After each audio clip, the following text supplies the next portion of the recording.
हामी सिक्नेछौँ कि सिभी और बायोडाटा कसरी बनाउने। धेरै जब गर्न जाँदाखेरि, काम खोज्न जाँदाखेरि, जब गर्ने बेलामा तपाईलाई त्यो फर्स्ट टाइम तपाईलाई सिभी र करिकुलम बेटा बायोडाटा माग्छ। त्यो तपाईलाई आफ्नो मोबाइलबाट कसरी सजिलो तरिकाले बनाउने त्यसैको बारेमा आज हामी सिक्न गइरहेछौँ। सबभन्दा पहिले तपाईलाई यो एप हुनु पर्यो, माई रिज्युम। यहाँ प्ले स्टोरबाट पनि तपाईले सर्च गरेर डाउनलोड गर्न सक्नुहुन्छ, या त मैले लिङ्क डिस्क्रिप्सन बक्समा दिएको छु, त्यहाँबाट तपाईले इन्स्टल गर्नु होला। जस्तै कि प्ले स्टोरमा अन गर्नु होला। त्यसपछि यो free CV maker resume builder app छ।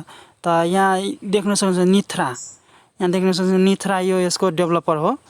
यो अनि 5 मिलियन डाउनलोडिङ छ, यहाँ देख्न सक्नुहुन्छ 5 मिलियन प्लस डाउनलोड छ र 4.4 रिभ्यू छ। राम्रो रिभ्यू छ र डाउनलोड पनि राम्रो छ। त्यही भएर यो एप डाउनलोड गर्नु होला। त्यसपछि यो म डाउनलोड गरिसकेँ, त्यही भएर म यहीँबाट ओपन गर्छु। यहाँ देख्न सक्नुहुन्छ ओपन गर्छु। रिज्युम नेम तपाईले त्यो रिज्युमको नेम लेख्नु होला। म भूपेन्द्र लेखिदिन्छु।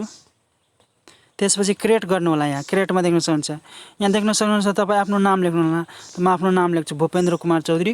त्यसपछि एड्रेस दिनु होला तपाईले आफ्नो। यहाँ त मेरो एड्रेस हो जन्डोल 8 सप्तरी नेपाल। यहाँ कोमा दिनु होला, यहाँ कोमा दिनु होला। त्यसपछि यहाँ देख्न सक्नुहुन्छ यो भइसक्यो। त्यसमा पनि दिइसक्यो। अपडेट गर्नु होला। यहाँ अपडेट छ, अपडेटमा अपडेट गरिदिनु होला। त्यसपछि एकाडेमिक छ। यहाँ एकाडेमिक तपाईले आफ्नो क्वालिफिकेसन भर्नु होला। मतलब तपाईले कति पढ्नु भएको छ, त्यो एक्सपिरियन्सहरू पनि छ। त त्यही हो, तपाईले पहिला आफ्नो एजुकेसन भर्नु होला। एकाडेमिक छ, यो प्लस चिन्हमा ओके गर्नु होला।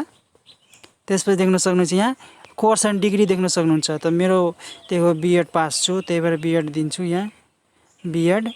त्यसपछि स्कुल र युनिभर्सिटी दिनु होला। यहाँ मेरो सुनगावा हो, यो सुनगावा मल्टिपल क्याम्पस।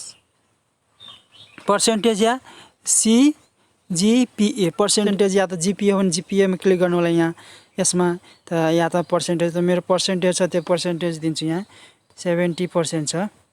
त्यसपछि यहाँ तपाईले ग्रेजुएटेड छ कि पर्स्युङ छ, त ग्रेजुएट दिनु होला। म ग्रेजुएट छु। पर्स्युङ भनेको तपाईले त्यही हो +2। त्यसपछि इयर पासिङ, कहिले पास गर्नुभएको, म त त्यही दिन 74 दिन्छु। त्यसपछि सेभमा क्लिक गर्नु होला। त्यसपछि यो भइसक्यो। वर्क एक्सपिरियन्स छ, त्यही वर्क एक्सपिरियन्समा तपाईले यहाँ थप्न सक्नुहुन्छ। तपाईले कुन काम गर्नुभएको छ त्यो यहाँ दिनु होला। त्यसपछि अर्गनाइजेसनको नाम लेख्नु होला। यो चाहे स्कुल हुन्छ, चाहे तपाईँ केही कम्पनी, त्यो नाम लेख्नु होला। मेरो कम्पनी स्कुलको नाम हो, मैले काम गरेको त्यो लेख्छु म।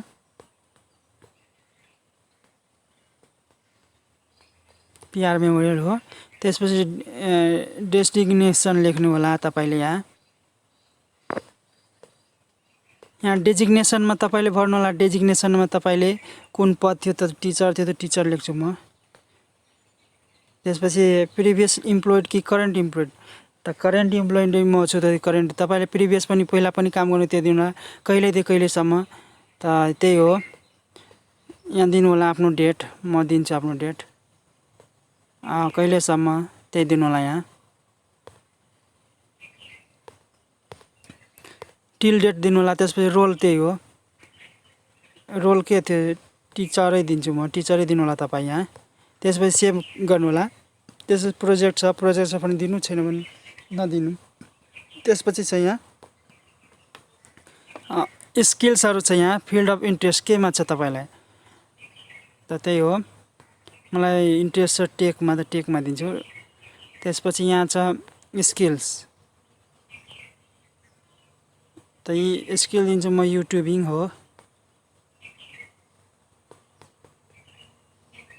त्यसपछि स्ट्रेन्थ एन्ड हबिज, के को हो हबिज, टेक भिडियोज। तपाईँ आफ्नो हबिज दिनु होला। यहाँ स्ट्रेन्थ छ, त्यसपछि हबिज छ, त्यही दिनु होला। मेरो हबिज त्यही हो, टेक्नोलोजी। त्यसपछि यहाँ दिनु होला।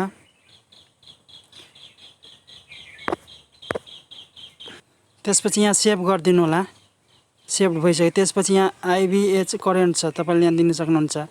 इन्डस्ट्रिज भिजिट योहरू तपाईँको छ भने दिनु होला, छैन भने नदिनु होला। मेरो छैन, त्यही भएर म दिदिनँ। त्यसपछि रिफरेन्समा दिनु होला। यहाँ रिफरेन्समा देख्न सक्नुहुन्छ। रिफरेन्समा त्यही हो, इमेल ID मोबाइल नम्बर दिनुपर्छ अघि जस्तै। यहाँ फोटो दिनु होला तपाईँले। यहाँ सिग्नेचर दिनु होला। म आफ्नो सिग्नेचर दिन्छु। यहाँ यस्तै सिग्नेचर। त्यसपछि सेभ गरिदिनु होला। यहाँ फोटो पनि छ, यहाँ फोटो आफ्नो हाल्नु होला। यहाँबाट आफ्नो फोटो दिनु होला। त म यहाँबाट फोटो दिन्छु। त्यसपछि यहाँ प्रोफाइलमा जान्छु। त्यसपछि यहाँ जान्छु। त्यसपछि यसमा क्लिक गर्छु। त्यसपछि यहाँ पुरा चुज गर्छु यसरी। त्यसपछि यहाँ क्रोप छ, क्रोपमा क्लिक गर्नु होला। त्यसपछि यहाँ सेभ छ, सेभमा गर्नु होला।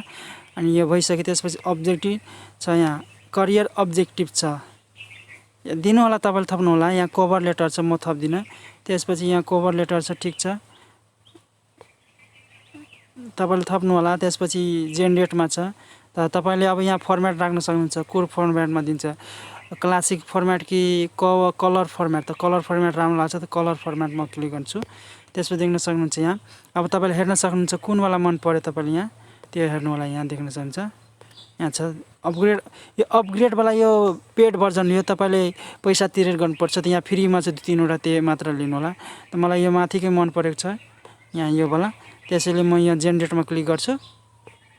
त्यसपछि देख्न सक्नुहुन्छ। अब चुज यो टेम्प्लेट कलर, त कुन कलरको दिनुहुन्छ तपाईँ?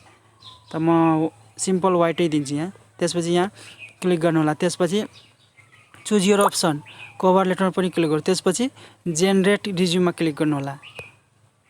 त्यसपछि यहाँ अब तपाईँले यहाँबाट देख्न सक्नुहुन्छ एडोब एक्रोब्याट ड्राइभ पिडिएफ भ्युअर। म एडोबैबाट ओपन गर्छु। त्यसो देख्न सक्नुहुन्छ तपाईँले यस्तो इन्टरफेस आउँछ। कस्तो हुन्छ, या अझै तपाईँले कस्टमाइज गरेर अलि राम्रो तरिकाले बनाउनु। मैले स्याम्पल दिएको तपाईँहरूले यसरी बनाउँछ भनेर देख्न सक्नुहुन्छ यहाँ यसरी। अब यसलाई तपाईँले यो तपाईँको पिडिएफ फर्मेटमा भइसक्यो। अब यो पिडिएफ फर्मेटमा भइसक्यो। तपाईँले अब यसलाई केही फर्म भर्दाखेरि, केही त्यो जबमा माग्दाखेरि प्रिन्ट गरेर या त त्यहाँ अनलाइनमा दिन सक्नुहुन्छ यसरी। त यदि तपाईँ मेरो च्यानलमा नयाँ हुनुहुन्छ, च्यानललाई सब्सक्राइब गर्नुहोस्, साथै लाइक, सेयर, कमेन्ट पनि गरिदिनु होला। र साथै